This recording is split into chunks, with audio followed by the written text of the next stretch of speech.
Bismillahirrahmanirrahim. Alhamdulillahi rabbil alamin. Wassalatu wassalamu ala asrafil anbiya'i wal mursalin wa ala alihi wa ashabihi ajma'in.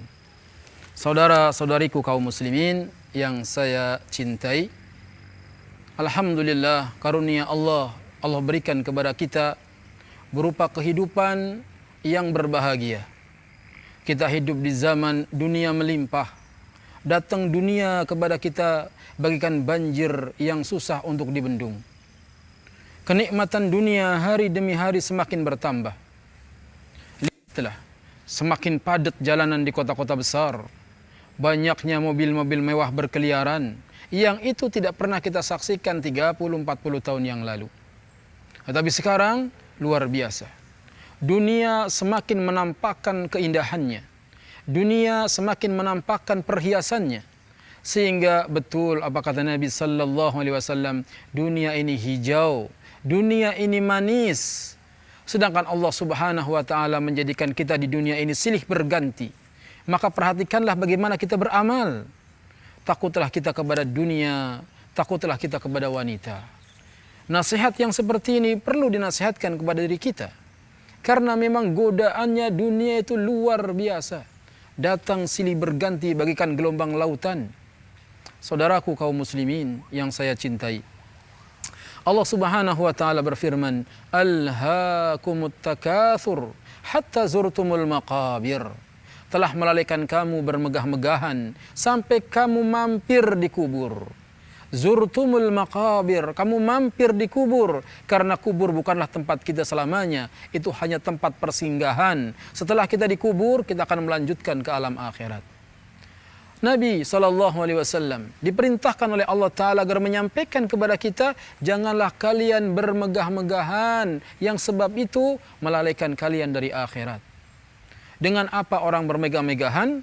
Umumnya orang bermegah-megahan dengan banyaknya anak. Orang bermegah-megahan dengan banyaknya harta.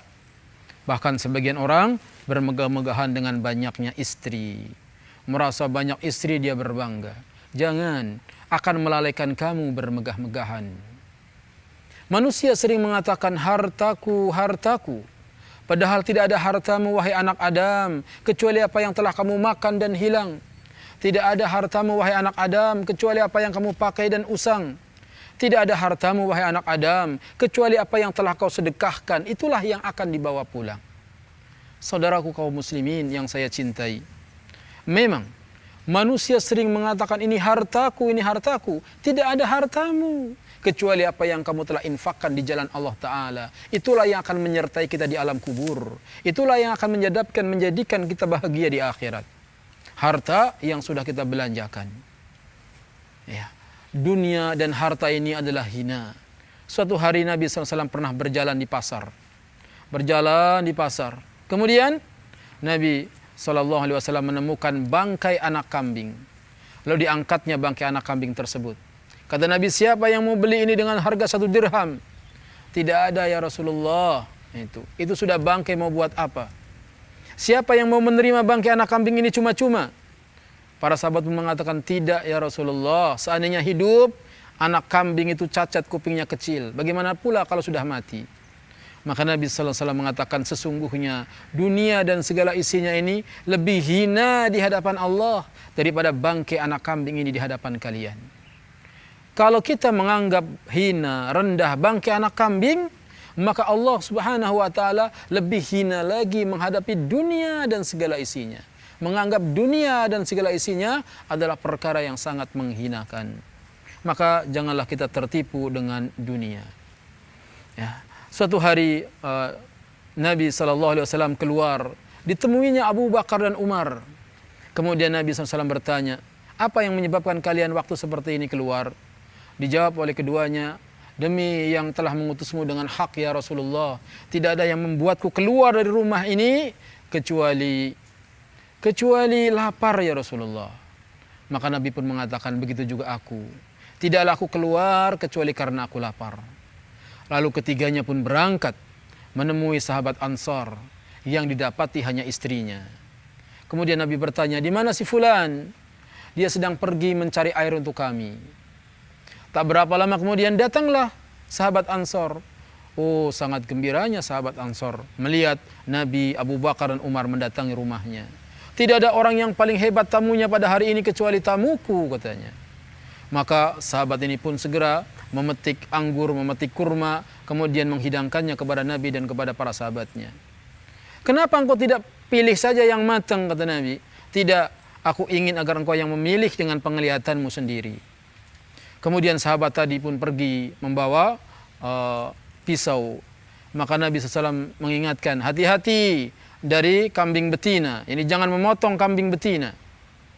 Kemudian sahabat tadi pun akhirnya memotong kambing dan Nabi pun makan kambing. Nabi SAW menikmati makan kurma, makan kambing, kemudian kenyang. Apa kata Nabi SAW setelah itu?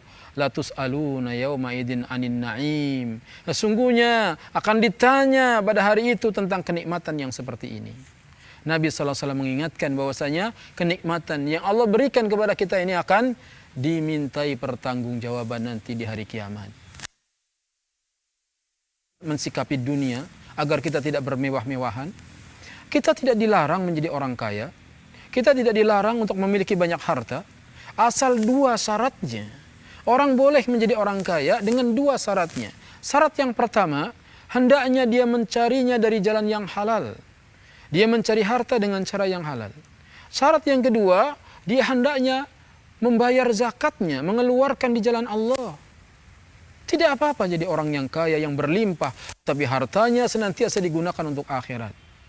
Harta itu menjadi tercela kalau harta untuk harta. Dunia untuk dunia, itu yang menjadi tercela. Adapun kalau dunia untuk akhirat, itu tidak lagi tercela. Bahkan ada kalanya akan memperberat timbangan kebaikan. Lihatlah pahala-pahala orang yang sedekah. Bahwasanya seorang mukmin akan di bawah naungan sedekahnya nanti di hari kiamat.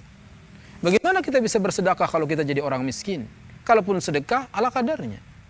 Padahal di antara 7 golongan yang akan dinaungi oleh Allah nanti di hari kiamat adalah warajulun tasaddaqa bi shadaqatin fa akhfaha hatta la ta'lamu shimaluhu ma tunfiqu yaminuh.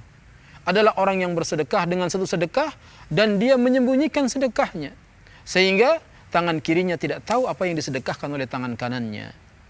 Maka dia akan dinaungi nanti di hari kiamat ketika tidak ada naungan kecuali naungan dari Allah Subhanahu wa taala. Ini semua menunjukkan bolehnya kita menjadi orang yang kaya.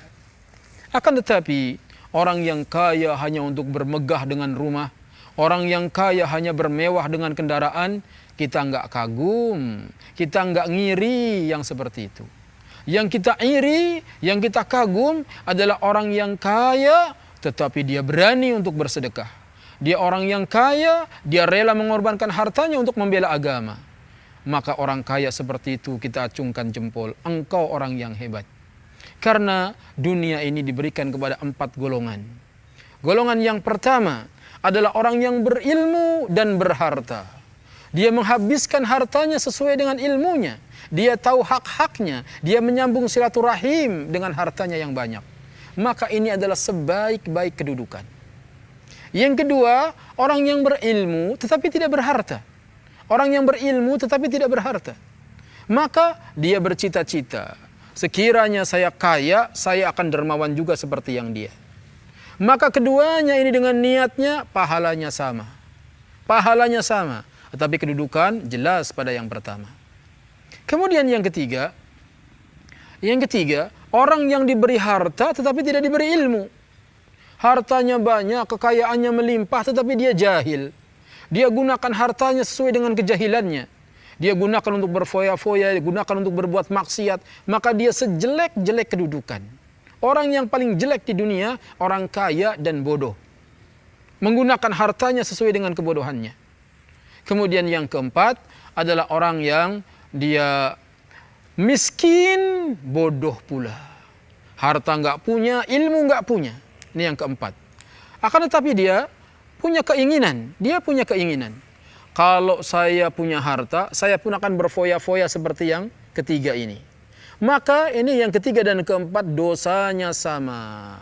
Dosanya saja yang sama. Tapi kedudukan jelas yang paling rendah dia. Inilah dunia. Kalau kita tidak bisa mensikapinya, hanya akan menyebabkan kerendahan di dunia dan di akhirat. Oleh karenanya jadilah seperti Nabi Sulaiman. Yang kaya raya, tetapi dia dermawan. Jadilah seperti Abdurrahman bin Auf yang kaya raya tetapi dia rela mengorbankan hartanya di jalan Allah Ta'ala. Jadilah orang seperti Utsman bin Affan. Karena kalau disuruh pilih mana yang lebih kita sukai, kaya bersyukur atau miskin bersabar, tentu kita akan memilih jadi orang kaya yang bersyukur. Karena orang yang kaya bersyukur kebaikannya buat dirinya dan kebaikannya menyeluruh buat yang lainnya. Tetapi kalau orang miskin tapi sabar, kebaikannya hanya untuk dia saja. Semoga Allah Ta'ala menjadikan kita orang-orang yang kaya dan bersyukur, sehingga kebaikan kita bisa kita rasakan dan bisa dirasakan oleh saudara kita yang lainnya. Subhanakallahumma bihamdika, asyhadu an la ilaha illa anta astaghfiruka wa atubu ilaik. Wassalamualaikum warahmatullahi wabarakatuh.